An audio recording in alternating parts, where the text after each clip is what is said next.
All right, guys, welcome to my YouTube channel. This is my first ever video. I usually do short form content. However, I wanted to come on here and really serve the justice of talking about not only UnitedHealth, because it's seen some eyes in the recent days, but also how undervalued the healthcare sector is as a whole. So let's go ahead and jump into it.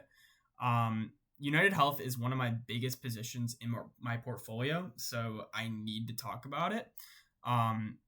With Buffett and Burry buying, it definitely gives me a pat on the back to say, like, great work. Like, there's other people that are smarter than me buying this, and even at a higher cost average, which is really great because my cost average is around 270.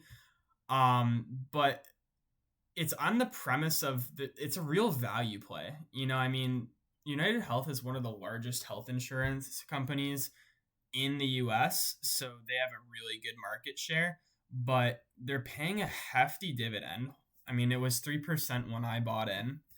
The PE ratio was absolutely destroyed. I mean, it's still under 12 PE, which, I can go to XLV, the healthcare sector, and we can see, okay, on Yahoo Finance, the healthcare sector is trading at 24 price to earnings, right? So that in and of itself shows me that UNH is clearly undervalued towards peers. In terms of the scrutiny it's getting for fraud, 100%, those allegations are real. Whatever it turns out to be is what it's going to be. But there has to be a floor price for this. I don't think that UNH is going to go bankrupt. That's my personal opinion. But I think the worst that can happen is stock price maybe dips more. They get a slap on the wrist for fraud. They have to pay something. Okay, back in the business, right? I think that a collapse from peak to trough, or at least trough as of now, of 60% plus is pretty much already priced in. So I think it's silly not to have conviction in this play when, again, like, let's see what analysts are saying. That's financials. I mean, analysts absolutely have a buy rating on this. The only thing that's tough is that as more data comes in recent days, like, people are adjusting this to a minimum. But I mean, I don't see this as correct. I can't see this go from $600 down to here. That's a complete crush. With the scrutiny that's been priced in already, I don't think it could get any more, especially with Buffett just buying, boosting that stock price in and of itself. That was the only news, up 11% plus, right? But I like to see, okay, revenue's still growing. Okay, they might have sunk earnings for a little bit, but they're getting back on track. I think that's what I really like to see.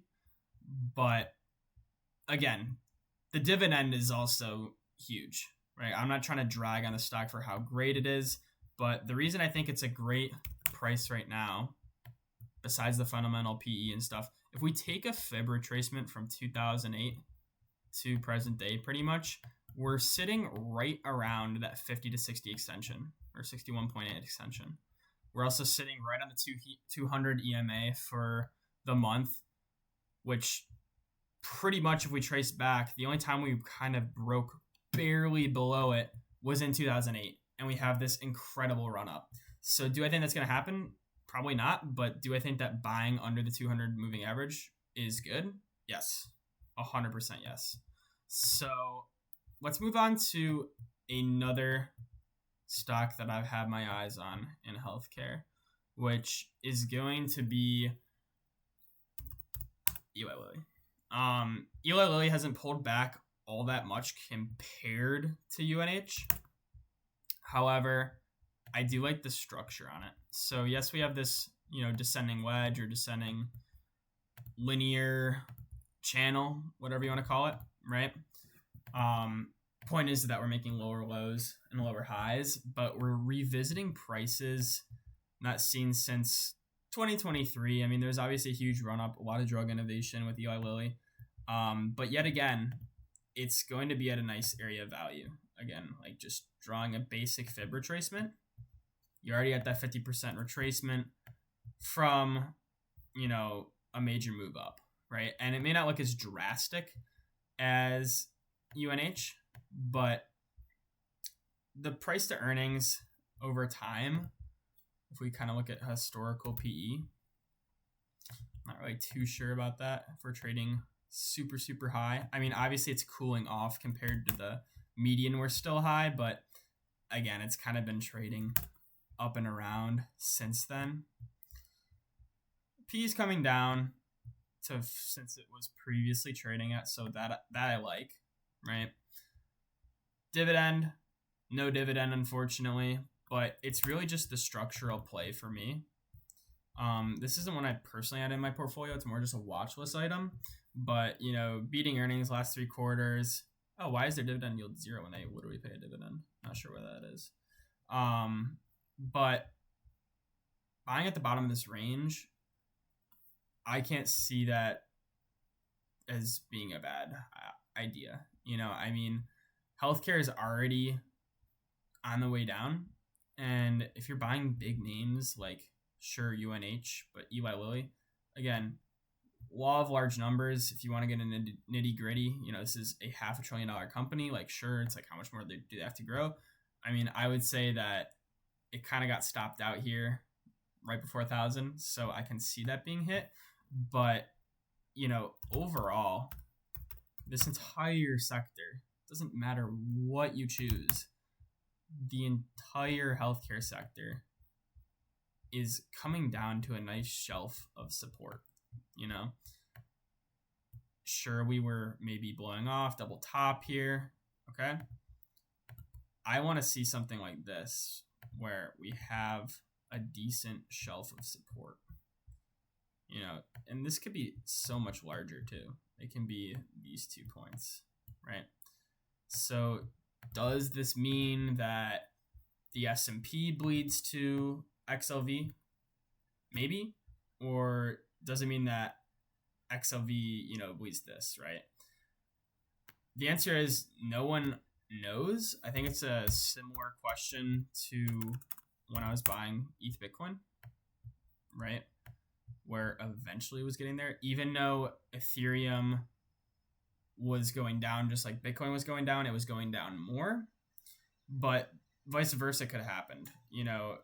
ETH could have been going up, but Bitcoin was going more up, right? So that could be a similar idea to this, essentially. Maybe S&P continues to rally and XLV is, barely bleeding down. I think that once we see this, that's going to be a huge sign. But those are pretty much my top healthcare stocks with the addition or honorable mention of NVO. I know that one of their drug trials came out as like faulty. All companies in the healthcare sector who deal with, drugs, like for instance, like AbbVie, Abbott, right? They're all going to have trials that work out, trials that don't. You have to just focus on a basic trend. I mean, obviously AbbVie's on a tear, but, again, with NVO, there has to be a floor for all of these companies, and I get that we're getting a death cross on the weekly, but again, shelves of support. That's what I love to trade on. If we just simply take a look, during earnings, massive liquidation point hit, and in fact, it might have been both. No, it was only one, right? Liquidated anyone who had their stop losses at those points, which is part of the reason why this could possibly be rallying, right? I mean, the same for UNH. I don't mean to stick on this, but this is real stuff. So if you're simply to go back here, take a look at any given liquidation point. Say it was like these. I mean, that's a great area to put stop losses, right? It's like, hey, like we jumped up, we kind of put on the shelf, maybe here as well. Let me go back to current price, or even when the CEO bought shares at 250, right? That would have been another great example. Holy cow, we gotta scroll away. I mean, maybe people saw the dead cat bounce here and were like, hey, I'm going to buy, right? They're happy they bought. Okay, boom, boom, boom, going down. Hey, I'm going to set my stop loss down here, right? You want to know what happens? Stopped out. There was a little influx of volume. I know that it looks not that much, but you could see influx of volume there. Probably people getting stopped out. That's probably what it was. Turns around because banks, institutions that bought in without liquidity start to rally the price. They know that Buffett bought, maybe, right? Buffett bought up 12%. So I think that all of these are good long-term plays. I have to dig a little bit more into MVO. But I can't turn down a 3% dividend on a company that continues to put out revenue like that.